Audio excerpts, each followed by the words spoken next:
Social media पर viral video और मुस्लिम समाज का मीडिया सच। इन दिनों सोशल मीडिया पर एक वीडियो बहुत तेज़ी से वायरल हो रहा है। उस वीडियो में बताया जा रहा है कि हिंदुस्तान में मुस्लिम समाज अपनी इतनी बड़ी आबादी होने के बावजूद आज तक एक मजबूत और बड़ा मीडिया हाउस क्यों नहीं बना सका। वीडियो में मीडिया की हकीकत दिखाई गई है, कैसे ज़्यादातर बड़े चैनल और अखबार सत्ता के साथ खड़े नजर आते हैं और कैसे मुस्लिम समाज की खबरें या तो दबा दी जाती हैं या गलत तरीके से पेश की जाती हैं। वह वीडियो आप आगे जरूर देखिए, लेकिन उससे पहले अपने गुजरात की एक सच्चाई जान लीजिए। गुजरात की अपनी आवाज़ गुजरात टुडे। गुजरात में एक ऐसा अखबार है जो सिर्फ खबर नहीं छापता बल्कि मजलूमों की आवाज़ बनता है। गुजरात टुडे ये सिर्फ मुस्लिम समाज का अखबार नहीं है, ये दलित, आदिवासी, गरीब और हर शोषित इंसान की आवाज़ है। जब भी मुस्लिम समाज पर जुल्म हुआ, वक्फ के मामले उठे, यूसीसी जैसे मुद्दे आए या फॉर्म प्रक्रिया के जरिए मतदाताओं के नाम काटने की साजिश हुई, हर बार गुजरात टुडे ने बेखौफ होकर सच सामने रखा। जहां बड़े मीडिया घराने चुप रहे, वहां गुजरात टुडे ने कलम उठाई। लेकिन अफसोस, सबसे बड़ा सवाल यह है कि क्या हमने अपने इस अखबार का साथ दिया।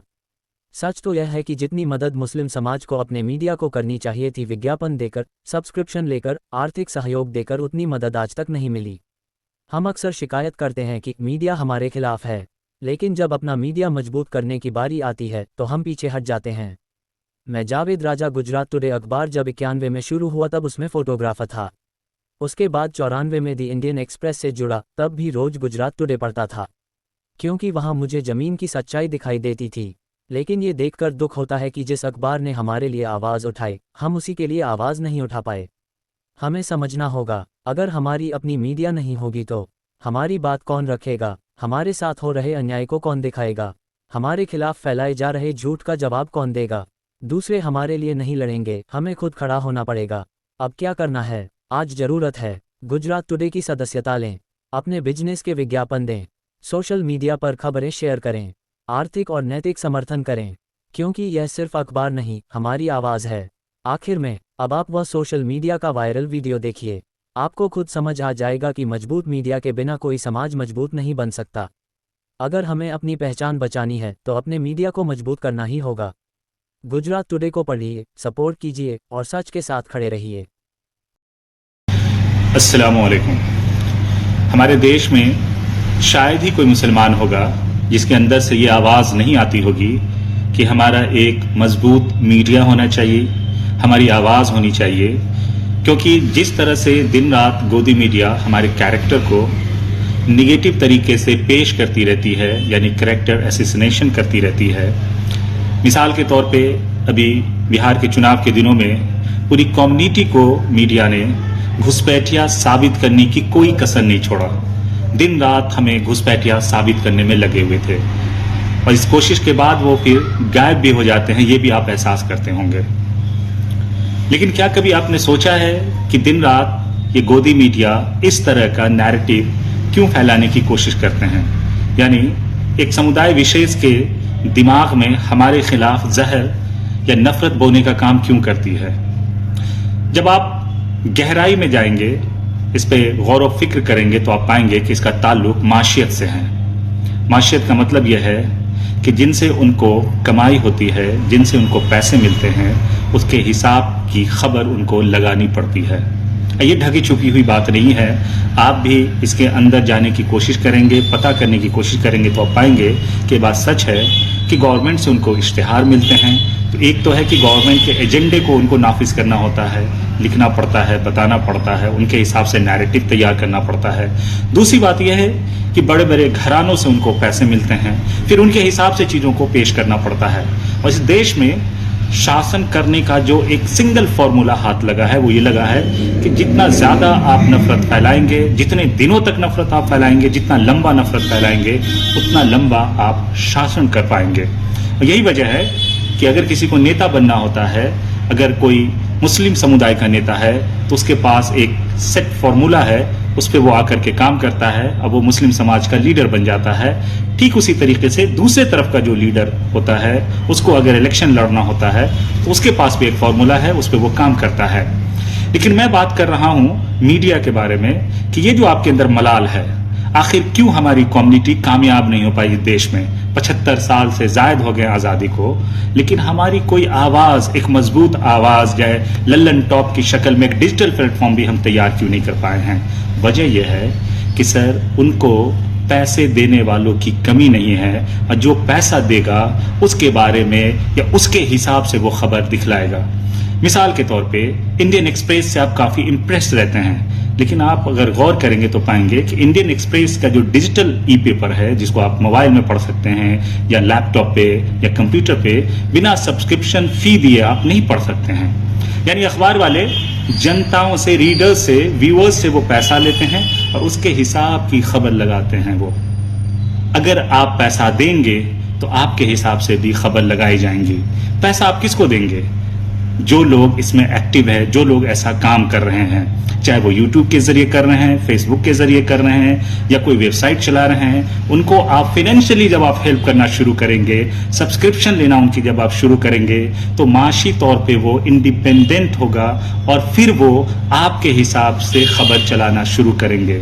इस मुल्क में क्योंकि नफरत के शिकार हम आप हैं, तो उसके लिए काउंटर नैरेटिव हमें आपको चलाना है, और उसके लिए जो मीडियम है वो फेसबुक है, सोशल मीडिया है, यूट्यूब है या डिजिटल प्लेटफॉर्म्स सारे हैं, उस पर हम चलाएंगे, जो कि एक बड़े खर्चे का काम है। जब आप इस मैदान में उतरेंगे तो आप एहसास करेंगे कि एक मयारी यूट्यूब चैनल अगर लल्लन टॉप टाइप का अगर आप चलाएंगे तो महाना कम से कम 5 से 10 लाख रुपए, छोटे स्तर पे भी आप चलाएंगे तो खर्च है।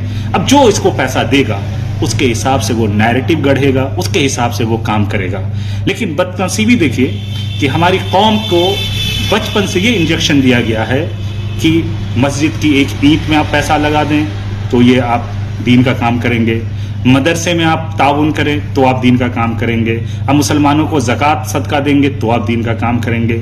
लेकिन एक ऐसा काम जो आपकी मस्जिदों पे जो आज खतरा आया है वो हो सकता है रुक जाए, आपके मदरसों पे जो सवालात होते रहे हैं उस पे कम हो जाए सवालात, उस पे सवाल खड़े होना, वैसी कोशिशों में अगर आप पैसा देते हैं वो भी दीन का काम है।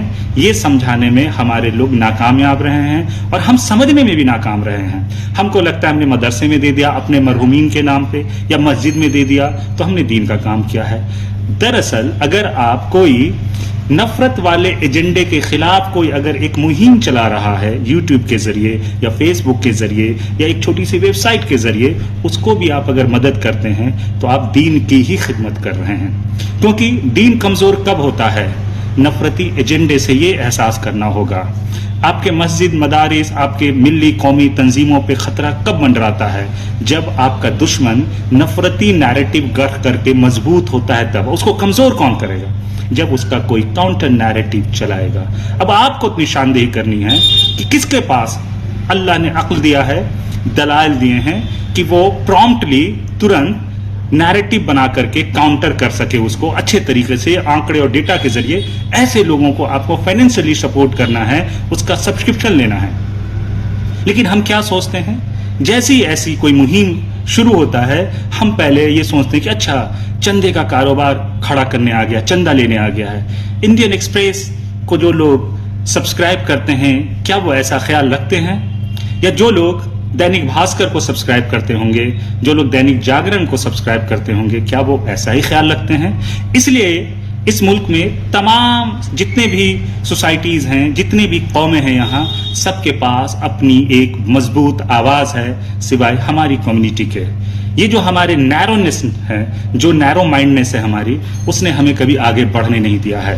इसलिए आज तक हम अपनी आवाज नहीं एस्टैब्लिश कर पाए हैं। एक भी आप डिजिटल प्लेटफॉर्म नहीं बता सकते हैं जो काउंटर नैरेटिव के तौर पे बेमिसाल काम कर रही हो, कि जिसको सुनने का आपको मन करे, जिसको सुनने के बाद दुश्मन घबरा जाए, दुश्मन के जो लोग हैं वो सोचने में मजबूर हो जाए। मेरा ये मानना है कि अगर मेरी एक वीडियो अगर एक हिंदू भाई को भी पॉजिटिव करता है तो मेरे लिए अचीवमेंट है, और इस काम को मुझे जारी रखना चाहिए और ये काम मुझे करने की जरूरत है। मुझ जैसे जितने भी युवा हैं, अगर एक छोटे से पोस्ट से अगर किसी निगेटिव माइंड को पॉजिटिव की तरफ आप बदल पाते हैं तो ये एक बेहतरीन कोशिश है, और ये आज करने की जरूरत है। क्योंकि आप अगर हिस्ट्री का आप अध्ययन करेंगे, आप स्टडी करेंगे तो आप पाएंगे कि फेक लिटरेचर के जरिए आप उपन्यासों के जरिए लगातार ये कोशिश हुई है कि मुसलमानों का इस मुल्क में कैरेक्टर एसिसिनेशन कैसे किया जाए। जितना ज्यादा मुसलमानों का कैरेक्टर एसिसिनेशन होगा, मतलब नकारात्मक छवि बनाया जाएगा, उतना ज्यादा जो नफरती लोग हैं वो इस देश पे रूल करेंगे। इसका एक सिंगल रेमेडी यह है, जवाब यह है कि आपको उन्हीं के तरीके से इतिहास के पन्नों से असली चीजों को निकाल करके पेश करना होगा। डेटा के साथ, आंकड़े के साथ, तर्क के साथ, मंतिक के साथ आपको पेश करना होगा। तब जाकर के आप समाज में एक पॉजिटिव वेव को आप दिखा पाएंगे। लेकिन रुकावट कहां आती है कि हम अपने ही लोगों को न तो सब्सक्राइब कर रहे हैं, न फाइनेंशियली हेल्प करते हैं, क्योंकि हमारे माइंड में एक ब्लॉकिंग है कि हमको तो मस्जिद और मदरसे को ही देना, यही दीन का काम है। जबकि समझना ये होगा आपको कि कोई भी ऐसा काम जो नफरत को रोकता हो, नफरती एजेंडे को रोकता हो, कैरेक्टर एसिसिनेशन को यानी बातिल को जो मात देता हो, वो तमाम कोशिशों में जो आप पैसा लगाएंगे वो सब दीन का काम है, सवाब का काम है।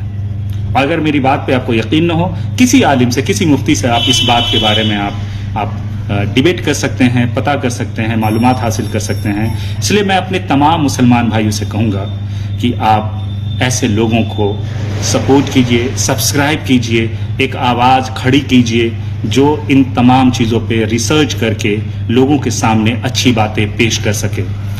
मेरी वीडियोज़ को इंशाअल्लाह जब आप सुनेंगे, गौर करेंगे आने वाले कल में, तो आप पाएंगे कि कोई है इस देश में, आपका भाई, आपका दोस्त, जो एनालिटिकल के साथ, डेटा के साथ, एक अच्छे तरीके से तर्क के साथ प्रॉम्प्टली उन तमाम जो निगेटिव नैरेटिव्स है उसके खिलाफ एक काउंटर नैरेटिव लेकर के आता रहूँगा। बस आपकी दुआ चाहिए। इंशाअल्लाह अगली वीडियो में हम फिर हाजिर होंगे। तब तक के लिए मुझे इजाज़त दीजिए। जय हिंद, अस्सलामु अलैकुम, जज़ाकल्लाह, खुदा हाफिज़।